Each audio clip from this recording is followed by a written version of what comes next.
Hello everyone, welcome to my YouTube channel R A Q S simplified insights. तो जैसा कि आपने पहली वीडियो देखी होगी जो हमारी इंट्रोडक्शन वीडियो थी, उसमें हमने बताया था कि हम आर ए की नई सीरीज़ चालू कर रहे हैं जो कि बिल्कुल स्क्रैच से एडवांस तक जाएगी। तो ये उसी सीरीज़ की पहली वीडियो है जिसमें हम थोड़ा ओवरव्यू देंगे आर ए के बारे में। और अभी बहुत ही स्क्रैच वाली वीडियो है तो बहुत सिंपल होगी, बहुत से लोग इन चीज़ों के बारे में बहुत अवेयर होंगे। तो हम चालू करते हैं क्लास को। और देखिए ये टॉपिक आप कितना समझ पाते हैं। वैसे कि ये ओवरव्यू वीडियो है तो आपको सारा कुछ समझ आ जाएगा, इतना कुछ हार्ड नहीं है इस वीडियो में। फिर नेक्स्ट वीडियो में हम सिंप्लीफाई करेंगे एफडी और ईमा के कंसेप्ट्स हैं, जो कि कैसे कैसे उसमें रजिस्ट्रेशन होता है, कैसे कैसे एफडीए का फ्लो क्या है, रजिस्ट्रेशन का, न्यू ड्रग का और एब्रीवेटेड ड्रग का, और ईमा का, उसमें थोड़ा हम डीप डाउन जाएंगे। तो ये पहली वीडियो है इंट्रोडक्शन की जिसमें थोड़ा ओवरव्यू आर के बारे में हम देंगे। तो स्टार्ट करते हैं क्लास को।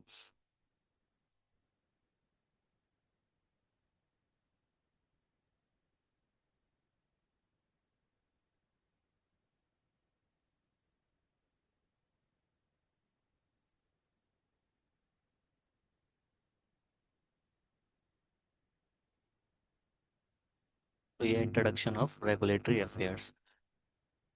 तो रेगुलेटरी अफेयर्स होता है क्या? What is regulatory affairs? और regulatory affairs ensure the health care products meet global law standard and ethical requirements. तो जो भी हमारी प्रोडक्ट हम फाइल करते हैं तो आरए का बहुत बड़ा रोल होता है, जो कि एक ब्रिज की तरह काम करता है। लाइक मैन्युफैक्चरिंग यूनिट जो भी हम मैन्युफैक्चर कर रहे हैं और एक मार्केट में ड्रग हमारा आ रहा है, उसके बीच में जो सारा रोल रहता है वो आरए का रहता है। वो सारे डॉक्यूमेंट्स क्या क्या टेस्ट होंगे और कैसे कैसे उसमें हम डॉक्यूमेंटेशन फाइल करना है हर एक अलग अलग रेगुलेटरी बॉडीज में, लाइक एफडीए, ईमा, टीजीए, एनवीजा, और जो भी हमारी लोकल अथॉरिटीज़ हैं। तो वो सब हमारा आरए टेक केयर करता है। Next is the it act as a bridge between the pharmaceutical company and the government health authorities and the ultimate goal to ensure the product are safe, effective and high quality before the reaching patient. तो RA का ये भी role रहता है कि वो ensure करे product हमारा सेफ है, इफेक्टिव है। वो कैसे इंश्योर करेगा? By documentation, by reviewing the data. Okay, तो data play crucial role in a pharmaceutical industry. तो आरए पूरा गाइडलाइंस के अकॉर्डिंग डेटा रिव्यू करता है और फाइल करता है हमारी रेगुलेटरी बॉडीज में, जो गवर्नमेंट हेल्थ एजेंसीज होती हैं। तो वाई रेगुलेटरी अफेयर्स इंपॉर्टेंट? क्यों important regulatory affairs? Medicine directly affect है human life, safety can not be compromise. तो जो फार्मास्यूटिकल इंडस्ट्री है हमारी, वो लाइफ सेविंग इंडस्ट्री है। तो जो मेडिसिन हमारी डायरेक्ट ह्यूमन की लाइफ को अफेक्ट करती हैं तो हम ह्यूमंस के साथ कॉम्प्रोमाइज़ नहीं कर सकते, की सेफ्टी के साथ कॉम्प्रोमाइज़ नहीं कर सकते, सॉरी। सो इसलिए आर ए का रोल बहुत इंपॉर्टेंट होता है। Each countries regulatory authorities, like FDA US की, एफडीए हमारी, एंड ईमा यूरोप की रेगुलेटरी एजेंसी है। ईमा, सीडीएस, सीओ, ये इंडियन रेगुलेटरी एजेंसी है। तो ये सब हमारी रेगुलेटरी एजेंसी हैं जो कि पब्लिक हेल्थ को प्रोटेक्ट करती हैं, और इन्हीं के थ्रू हम कोई भी अपना ड्रग अप्रूव कराते हैं उनके मार्केट में, कंट्री में। आर ए प्रिवेंट अनसेफ और ineffective medicine from entering the market. जैसे मैंने बताया, आर ए क्या करता है? डेटा रिव्यू करता है गाइडलाइंस के अकॉर्डिंग। अगर कोई भी डेटा गाइडलाइंस के अकॉर्डिंग नहीं है, गाइडलाइंस के क्राइटेरिया को मीट नहीं करता, या फिर कंट्री स्पेसिफिक गाइडलाइन को मीट नहीं करता, तो वो आर ए रिव्यू करता है। और जो भी उसमें कोई भी कमी है तो हम एक्स्ट्रा टेस्टिंग से या कुछ भी थोड़ा कॉम्प्लाइंस को एडवांस करके, थोड़ा कंट्रोल लगा के हम उस मार्केट को रिलीज करते हैं। वो सब आरए देखता है, ताकि हमारी कुछ भी अनसेफ इनफेक्टिव मेडिसिन किसी मार्केट में एंटर ना करे और हार्म ना हो किसी पेशेंट को। Ensure company follows all applicable global and regional regulation. और जो भी मैन्युफैक्चरिंग यूनिट है वो सारी हमारा फॉलो करें ग्लोबल जो भी हमारी गाइडलाइंस हैं, आईसीएच गाइडलाइंस, सीमा की गाइडलाइंस, एफडीए की गाइडलाइन, और जो भी रीजनल रेगुलेशन है तो वो भी आर टेक केयर करता है। Regulatory affair across the product life cycle. तो क्या क्या फ्लो होता है? पहले हमारा रिसर्च होता है, ठीक है। रिसर्च के बाद पहले हमारा रिसर्च फ्लो होगा, फिर क्लिनिकल ट्रायल में जाता है। ये न्यू ड्रग के लिए है, जो भी हमारा न्यू मॉलिक्यूल डेवलप होगा। तो पहले रिसर्च फेज में जाएगा, फिर क्लिनिकल ट्रायल फेज में जाएगा, जिसमें भी हमारे pre clinical trial, phase one, phase two, phase three, phase four. Phase four में हमारा पोस्ट मार्केटिंग सर्विलांस आता है। वो हम सब बाद में देखेंगे, अभी पीवी के चैप्टर में। देन मैन्यु क्लिनिकल ट्रायल जब हमारा अप्रूव होगा तो हमारा मैन्युफैक्चरिंग में जाता है, जो हमारी मैन्युफैक्चरिंग यूनिट है वो उनको मैन्युफैक्चर करती हैं, फिर उनका डाटा सारा कलेक्ट होके एग्जिबिट बैचेस, वैलिडेशन बैचेस, सारे डेटा को कलेक्ट करके आरए सबमिट करता है। यहाँ से फिर आरए का रोल चालू होता है। बेसिकली आरए, यहाँ भी आरए का रोल होता है क्लिनिकल ट्रायल में। क्लिनिकल ट्रायल का डेटा को रिव्यू करना, डेटा हमारा सही है, एज पर गाइडलाइंस है कि नहीं, जीसीपी गाइडलाइंस हैं उनके अकॉर्डिंग क्लिनिकल ट्रायल हुए हैं कि नहीं हुए, वो सब हम बाद में देखेंगे। तो जहाँ से आरए का रोल चालू होता है, आरए फाइल करता है जो भी हमारे एग्जिबिट बैचेज हैं उनका डेटा, और जो भी हमारे वैलिडेशन बैचेज हैं उनके डेटा को लेके फिर सबमिट करता है, सबमिशन डोजियर। फिर वहाँ से अप्रूवल आता है, फिर मार्केट में जाता है पोस्ट मार्केटिंग सर्विलांस। पहले क्या था, अब पीवी नया अलग डिपार्टमेंट फार्माकोविजिलेंस है, तो अब वो टेक केयर करता है पोस्ट मार्केटिंग सर्विलांस को। तो आरए का रोल अभी सबमिशन तक है। उसके बाद अब जब मार्केट में मेडिसिन आ जाती है तो हमारा पीवी टेक केयर करता है, फार्माकोविजिलेंस, जो कि पोस्ट मार्केटिंग सर्विलांस को देखता है। फिर नेक्स्ट हम आते हैं आरए के हमारे सीटीडी मॉड्यूल पे। ठीक है।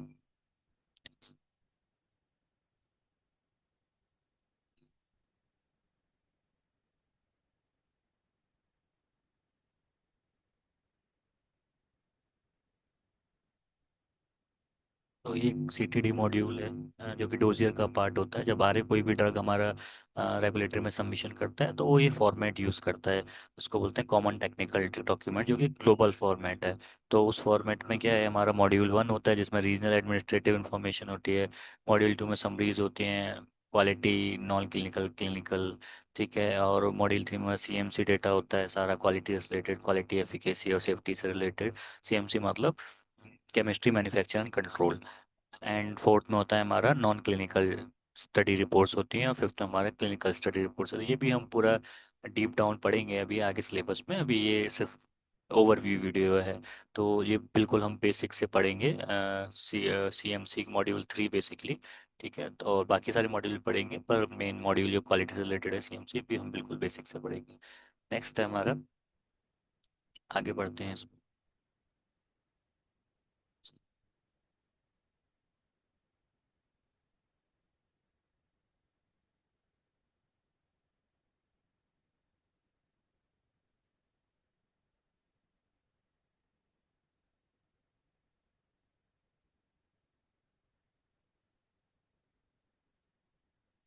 मेजर ग्लोबल रेगुलेटरी अथॉरिटीज़ कौन कौन सी है हमारी? यूएसए की है food and drug administration, FDA, जिसको यूएस एफडीए बोलते हैं। एक हमारी लोकल एफडीए भी है, पर पूरा नाम इसका यूएस एफडीए भी है। यूरोपन मेडिकल एजेंसी, ईमा, जो मैंने बोला था, दो मेजर हमारी वर्ल्ड में जो हाईली रेगुलेटेड एजेंसी हैं, USA and EMA. But then India की हमारी C D S C O है, central drug standard control organisation. Then UK की एमएचआरए है, medicine and health care product regulatory agency. Japan की pharmaceutical medical device agency, PMDA. Australia की TGA बोलते हैं, TGA है, therapeutic goods administration. And WHO, pre qualification programme for global supply. तो WHO भी जो सर्टिफिकेट है मैन्युफैक्चरिंग यूनिट को लेना ज़रूरी होता है, क्योंकि प्री क्वालिफिकेशन होता है कि हम ग्लोबल सप्लाई कर सकते हैं। जैसे कि कोई भी अफ्रीकन कंट्रीज हैं उनमें डब्ल्यूएचओ के थ्रू एड्स जाती है, मेडिकल एड्स, तो उसके लिए डब्ल्यूएचओ का सर्टिफिकेट लेना ज़रूरी है ताकि हम वहाँ पे अपनी दवाई भेज सकें। ये सब हम आगे देखेंगे। Global regulatory standard and guidelines, कौन कौन सी गाइडलाइंस हम फॉलो करते हैं?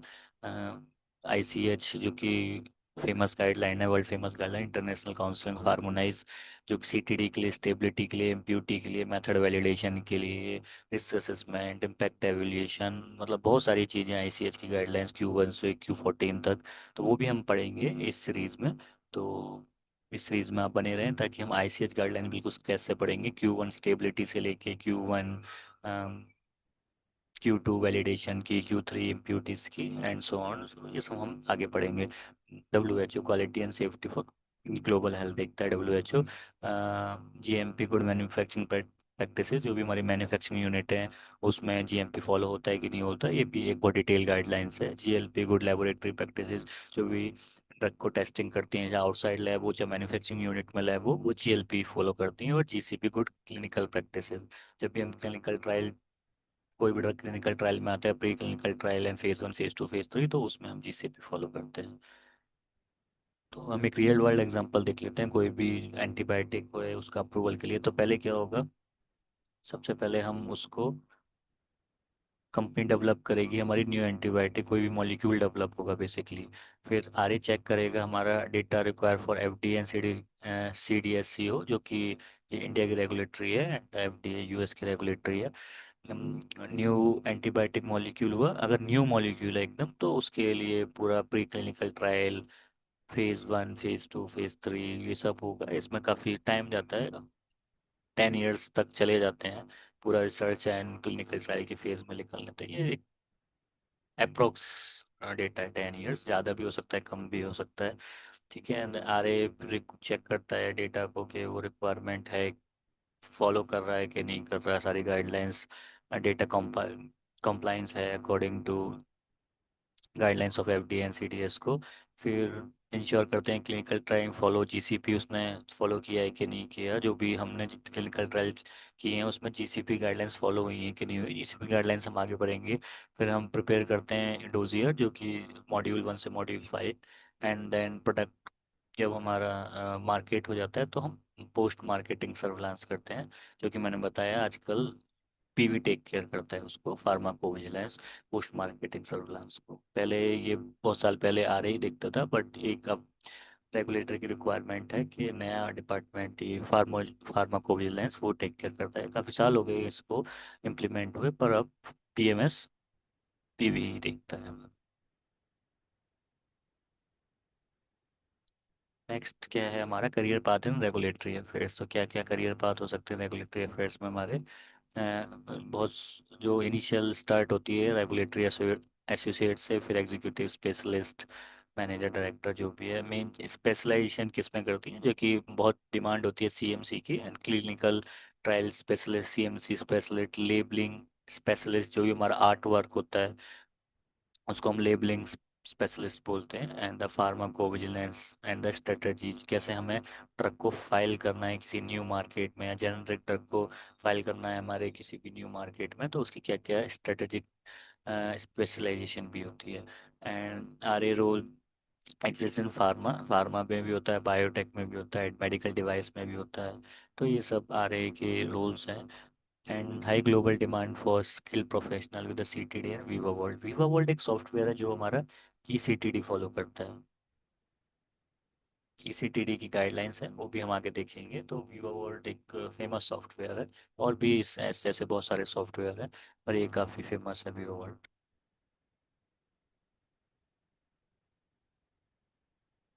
नेक्स्ट है आर ए। आर ए क्या है, the bridge between the company and the authority.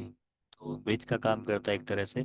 Company में क्या क्या होता है, आर एन डी होता है, क्यू ए क्वालिटी एश्योरेंस, इस डिपार्टमेंट के बारे में हम काफ़ी पढ़ेंगे, क्यू एंड क्यू सी के बारे में, कि क्या क्या होता है इनमें। मैन्युफैक्चरिंग, फिर मैन्युफैक्चरिंग के बाद जितना भी मैन्युफैक्चरिंग होने के बाद एंड क्यू सी से टेस्ट होने के बाद जो भी डेटा जनरेट होता है उसको आर ए रिव्यू करेगा, और आर ए डिपार्टमेंट, और फिर हेल्थ अथॉरिटीज़ को सबमिट करेगा data in the form of dossier for module 1 to module 5।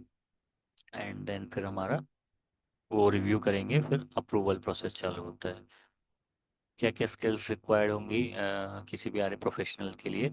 Scientific knowledge होनी बहुत ज़रूरी है, प्रोडक्ट नॉलेज बहुत होनी ज़रूरी है, और रेगुलेटरी अंडरस्टैंडिंग होनी बहुत ज़रूरी है। डॉक्यूमेंट, क्योंकि फार्मा में डॉक्यूमेंट बहुत ज़्यादा होता है, बहुत ज़्यादा, तो स्ट्रॉन्ग डॉक्यूमेंटेशन स्किल्स होनी चाहिए, और अटेंशन टू डिटेल होना चाहिए। बिल्कुल स्पेसिफिक होना चाहिए, कोई लिमिट, कोई भी चीज़ वो गाइडलाइंस की लिमिट है तो वो एग्जैक्ट फॉलो हो, वो ऊपर नीचे कुछ नहीं। तो डॉक्यूमेंटेशन हैवी होता है, तो ये नहीं है कि डॉक्यूमेंटेशन से नहीं करना है या वो, तो आप थोड़ा हेक्टिक होता है डॉक्यूमेंटेशन, बट आपको स्किल्स होनी चाहिए। गुड कम्युनिकेशन स्किल्स होनी चाहिए, क्योंकि आपको आर ए की टीम को कितने सारे डिपार्टमेंट के साथ, production, R and D, Q A, Q C, ये कुछ मेजर डिपार्टमेंट है जिससे आर ए प्रोफेशनल डील करते हैं, और फिर रेगुलेटरी से अलग डील करते हैं, रेगुलेटरी एजेंसी से आर ए प्रोफेशनल। तो उनके गुड कम्युनिकेशन स्किल्स भी जरूरी है, और क्रॉस फंक्शनल टीम से कैसे डील करना है वो भी बहुत ज़रूरी है, ये स्किल्स भी होनी चाहिए। क्रिटिकल थिंकिंग, प्रॉब्लम सॉल्विंग, तो ये भी स्किल्स बहुत होनी चाहिए। प्रॉब्लम सॉल्विंग, कैसे कोई जो भी हमारे रेगुलेटरी एजेंसी के रिव्यूअर रहते हैं उनकी कोई अलग डिमांड है कि ये डेटा या ये टेस्ट करके दो, उसको एक्सप्लेन करना कि ये क्यों करना है या क्यों नहीं है, ये क्या इंपॉर्टेंस है उस टेस्ट की, तो उसके लिए हम क्या असेसमेंट कर सकते हैं। ज़रूरी नहीं है वो टेस्ट परफॉर्म करना, हम रिस्क असेसमेंट करके इम्पैक्ट एवोल्यूशन करके भी उस प्रोडक्ट को बिना उस पर्टिकुलर डिमांड के लिए, तो ये एक प्रॉब्लम सॉल्विंग स्किल्स है। Adaptability to regional regulatory changes, क्या है कि एफडीए, ईमा, ये हाईली रेगुलेटेड एजेंसी हैं, बट जो भी रीजनल रेगुलेटरी चेंजेस होते हैं, लाइक जैसे आरओडब्ल्यू मार्केट है, तो उसमें भी बहुत से रीजनल चेंजेस होते हैं। ये नहीं है हम कि वहाँ पे भी ये इनके ही रेगुलेटरी फॉलो रूल्स फॉलो करेंगे, उनके अपने पर्सनल रिक्वायरमेंट रहती हैं कि हमारे कंट्री में अगर आपको ड्रग फाइल करना है तो हमारी रेगुलेटरी के हिसाब से आपको डेटा देना पड़ेगा, तो वो भी चेंजेस होते रहते हैं। नेक्स्ट है हमारा समरी, देख लेते हैं समरी एंड की टेक्स। तो regulatory affair ensure the safety, effective and the quality medicine reach patient worldwide, are a professional, maintain the compliance with the complex international law। ये बहुत इंपॉर्टेंट स्टेटमेंट है क्योंकि ये सारे लॉ बहुत कॉम्प्लेक्स होते हैं, हर एक रेगुलेटरी की अलग डिमांड होती है, तो उसके अकॉर्डिंग हर एक प्रोफेशनल को डेटा देना होता है और मेंटेन करना होता है कॉम्प्लायंस को। It connect science, quality and law, forming the backbone of the pharmaceutical industry. तो हर एक बहुत इंपॉर्टेंट डिपार्टमेंट है जो कि साइंटिफिक नॉलेज भी होनी चाहिए उनको, एंड फार्मास्यूटिकल इंडस्ट्री की नॉलेज भी होनी चाहिए, डॉक्यूमेंटेशन की नॉलेज भी होनी चाहिए और सारे रेगुलेटरी के लॉज भी पता होने चाहिए। फिर हम आते हैं कि इम्पोर्टेंस क्यों है रेगुलेटरी अफेयर डिपार्टमेंट फार्मेसी में, तो इम्पोर्टेंस उसकी पढ़ लेते हैं। What is the regulatory affairs के बारे में हम थोड़ा पढ़ चुके हैं, क्या है ये ब्रिज है, bridge the gap between the pharmaceutical industry and the health authorities, जो कि इंश्योर करता है safe, effective and high quality medicine to reach the patient. Next,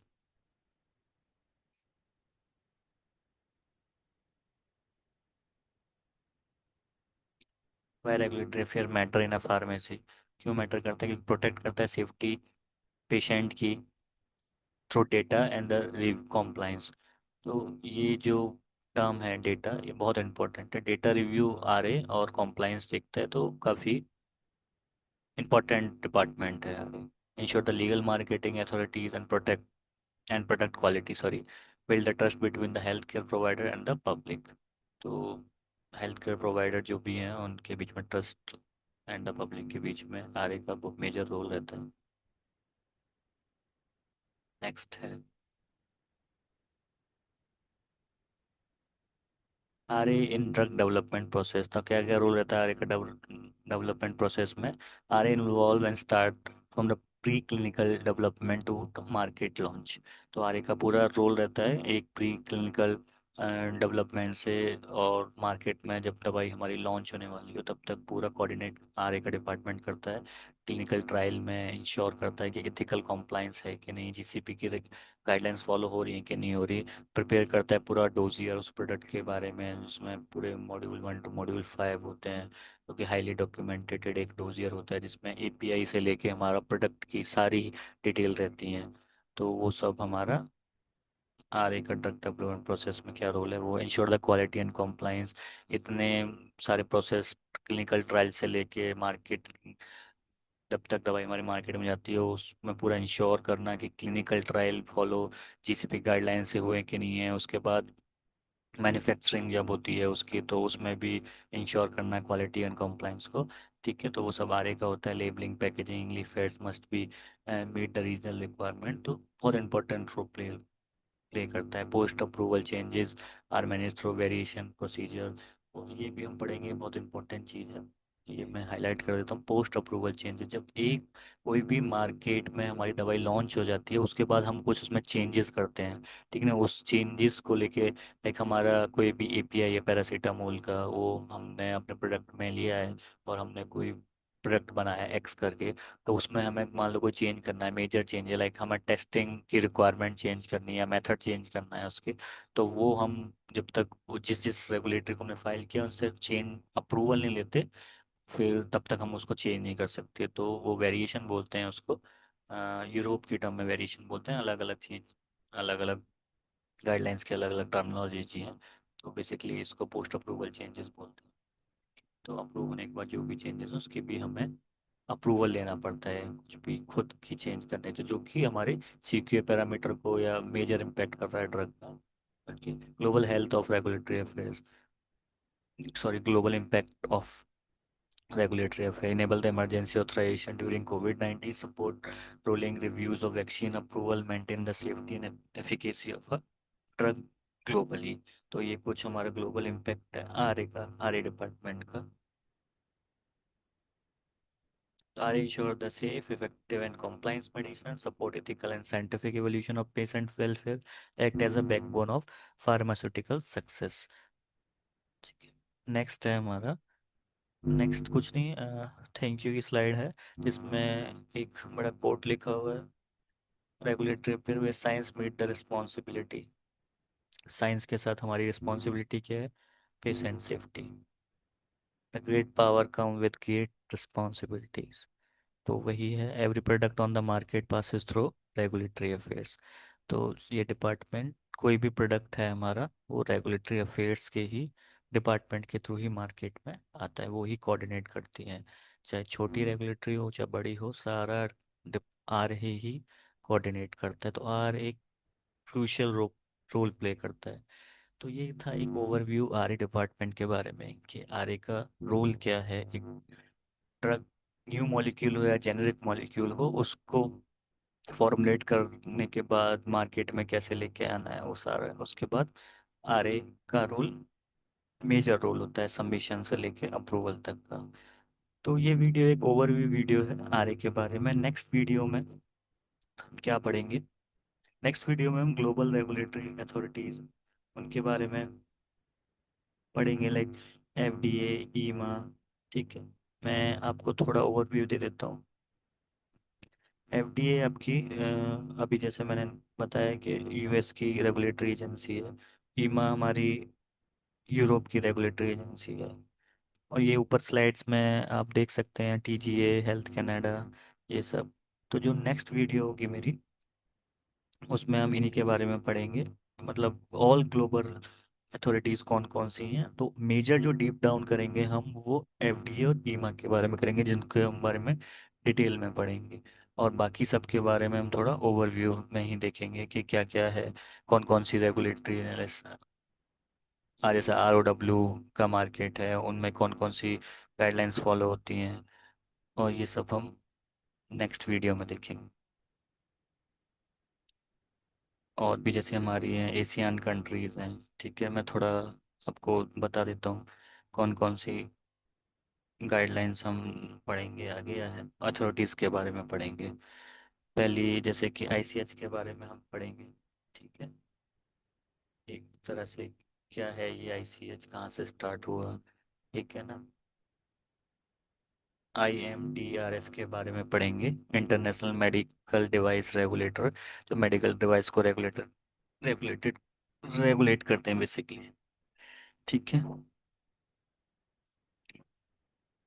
Asian के बारे में पढ़ेंगे जो कि यूरेशिया में है। ये एक नेक्स्ट वीडियो बड़ी डिटेल वीडियो होगी, तो उस नेक्स्ट वीडियो में हम देखेंगे इन सब के बारे में। ठीक है, सब जितनी भी 6 से 7 मेजर रेगुलेटरी हैं उनका ओवरव्यू लेंगे। और बाकी एफडीए और ईमा को हम डिटेल में पढ़ेंगे, इनका पूरा प्रोसीजर क्या है, कैसे हम इनिशियल से लेके एंड तक ड्रग को फाइल करते हैं, क्या क्या प्रोसेस होता है। क्योंकि इन इंटरव्यू में एफडी और ईमा के ही ज़्यादातर क्वेश्चन पूछे जाते हैं। बाकी आरओडब्ल्यू मार्केट, वो सब जितनी भी गाइडलाइंस हैं वो इनसे ही ओवरलैप कर जाती हैं गाइडलाइंस। तो ये वीडियो आपको अच्छी लगा हो तो लाइक करें, चैनल को सब्सक्राइब करें। एंड अगर आपकी कोई स्पेशल डिमांड है कि इस टॉपिक पे मुझे वीडियो चाहिए, डिटेल वीडियो, तो कमेंट करें, हम उस टॉपिक पे भी वीडियो बना के देंगे, रेगुलेटरी से रिलेटेड हो या गाइडलाइन से रिलेटेड हो। तो कोशिश करेंगे कि हम उसको अच्छे से एक्सप्लेन कर पाएँ। तो thank you, have a nice day.